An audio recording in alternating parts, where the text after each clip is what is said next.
Blue Beetle is an overall fun and well executed film that not only holds its own but manages to actually exceed expectations and provide a relative breath of fresh air amongst the festering odor left behind by the majority of the latest DC Expanded Universe projects. It is a more traditional superhero film which avoids being held down by its own weight by reverting to the most basic inherent qualities of the superhero genre, and in doing so, ironically achieves superior quality compared to its more ambitious studio predecessors. Focusing on Jaime Reyes and his close knit family in Palmera City, the overall story is very coherent and, through effective plot devices and strong character interactions, does a great job to accentuate emotion while effectively establishing its broader themes.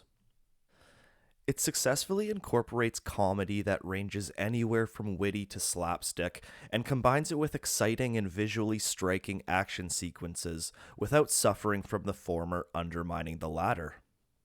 The film is of a suitable length to tell its story and is very well paced apart from some moments in the second act which sway relatively quickly between contrasting emotional undertones. In its ability to concisely establish both its characters and setting, it is able to efficiently generate a significant degree of audience appeal, which results in increasingly impactful development arcs through the heightened emotional connection.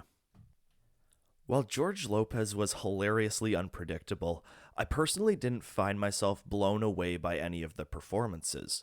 But with that being said, they were also nowhere near worthy of criticizing, as the characters were very well cast and the actors did an overall great job.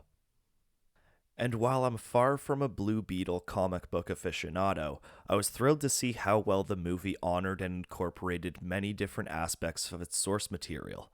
From subtle Easter eggs to significant characters and plot devices, the Blue Beetle movie took full advantage of the character's full history dating back to the golden age of comics, and it did so quite effectively without anything feeling bulky or unnecessarily extracurricular. But what stands out about this movie to me is the pleasant return to a relatively simpler time of superheroes.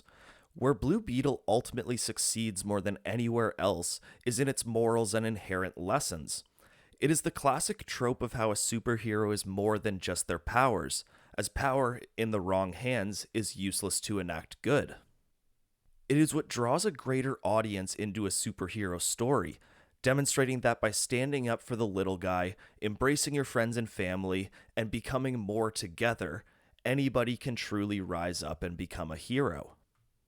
And while not quite achieving the level of masterpiece, Blue Beetle is an incredibly well executed film with a powerful positive message, exciting and visually stimulating action scenes, and more than enough emotion and laughs to make it well worth a watch. If you enjoyed the video, feel free to like, subscribe, or comment with your thoughts, but regardless, thank you for watching, and I'll see you next time.